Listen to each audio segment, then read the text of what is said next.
विश्व का सबसे शांतिपूर्ण स्थान कहाँ है? यह बौद्ध कहानी आपके प्रश्न का उत्तर प्रदान करती है, जिसे ओशो ने अपने एक व्याख्यान में सुनाया था। जब भी हम हमारे जीवन से परेशान होते हैं, तो हम एक ऐसी जगह की तलाश में होते हैं जहां जाकर हमें शांति प्राप्त हो, हमारा तनाव दूर हो जाए। ऐसी कई जगह हमें मिल भी जाती है, लेकिन इन जगहों से हम जब वापस अपनी जगह आते हैं, तो फिर वही तनाव, फिर वही चिंताएं और वही परेशानियां हमें घेर लेती हैं। ऐसे में सवाल उठता है कि दुनिया में क्या कोई ऐसी जगह है जहां मिला आनंद और शांति सदा के लिए हो? एक ऐसी जगह जहां जाने के बाद भौतिक जगत की बड़ी से बड़ी चिंता भी दूर हो जाए। एक ऐसी जगह जो हो दुनिया की सबसे शांत जगह। आपके इसी सवाल का जवाब यह कहानी देती है, जो कि ओशो द्वारा अपने एक प्रवचन में सुनाई गई। यह कहानी एक अमेरिकी मनोवैज्ञानिक के बारे में है, जो पूरब आना चाहता था ध्यान सीखने के लिए। बौद्धों के ध्यान का बर्मा में सबसे बड़ा आश्रम है, तो उसने 3 सप्ताह की छुट्टी ले ली। वह अमेरिकन बड़ी तैयारियां करके बर्मा पहुंचा। यात्रा शुरू करने से पहले ही उसके मन में कई कल्पनाओं ने घर बना लिया था, और ये कल्पनाएं आश्रम आते आते बहुत बड़ी हो गई थी। उसे लगने लगा मानो कि जहां वो जा रहा है वो जगह दुनिया की सबसे शांत जगह होगी। इसलिए ऐसी जगह इतना बड़ा ध्यान आश्रम खोला गया है। उसकी कल्पना में आश्रम एक पहाड़ के नीचे और घने वृक्षों की छाया में स्थित था, जहां पास में झरने बह रहे थे, पक्षी चहचहा रहे थे और फूल खिल रहे थे। वह सोच रहा, ये 3 सप्ताह आनंद से गुजारूंगा। आखिरकार कुछ दिन के लिए ही सही, लेकिन न्यूयॉर्क के पागलपन से पीछा छूटा। लेकिन जब उसकी टैक्सी जाकर आश्रम के सामने रुकी, तो उसने सिर पीट लिया।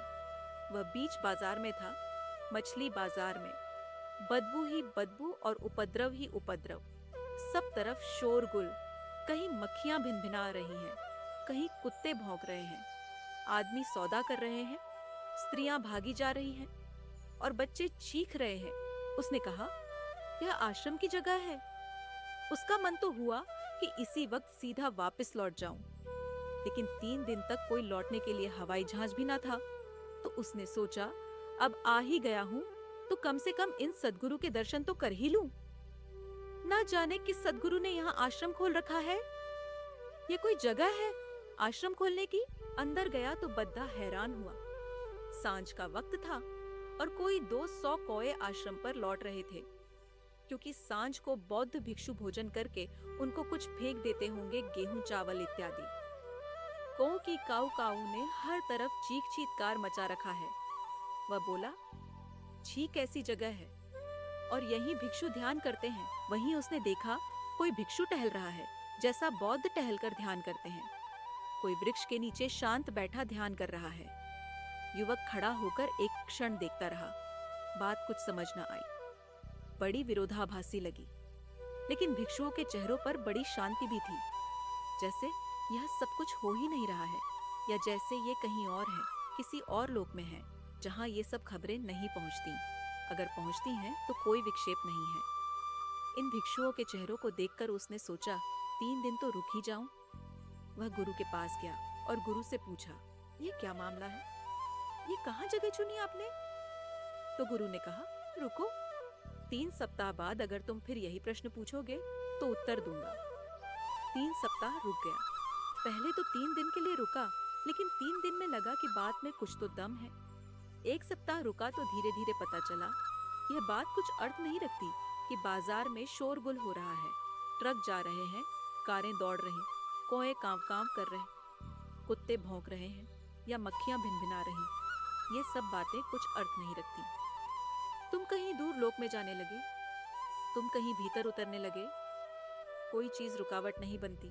दूसरे सप्ताह होते होते तो उसे याद ही नहीं रहा।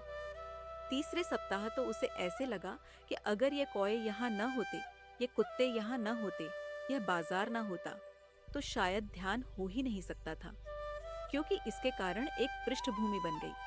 तब उसने गुरु को कहा कि मुझे क्षमा करे, मैंने जो शिकायत की थी वह ठीक न थी, वह मेरी जल्दबाजी थी। गुरु ने जवाब दिया, बहुत सोचकर ही यह आश्रम यहाँ बनाया है, सब जानकर ही यहाँ बनाया है। अगर शांत जगह आश्रम होता, कुछ ऐसा होता ही नहीं जिससे मन भटकता हो, तो तुम कैसे जान पाते कि तुम ध्यान के सही रास्ते पर हो? योग बाहरी अस्थिरता, अशांति और तनाव के बाद भी स्वयं को आंतरिक रूप से आनंदमय और शांत बनाने के लिए है। ध्यान का प्रयोग ही यही है, जहाँ बाधा पड़ रही हो वहाँ बाधा के प्रति प्रतिक्रिया न हो। प्रतिक्रिया शून्य हो जाए तो चित्त शांत हो ही जाता है, जिसके बाद मिलती है दुनिया की सबसे शांत जगह, जो कहीं बाहर नहीं, तुम्हारे अंदर ही है। आपको यह वीडियो कैसा लगा, कृपया कमेंट करके बताएं। वीडियो को लाइक करें, शेयर करें और चैनल को सब्सक्राइब करें। धन्यवाद।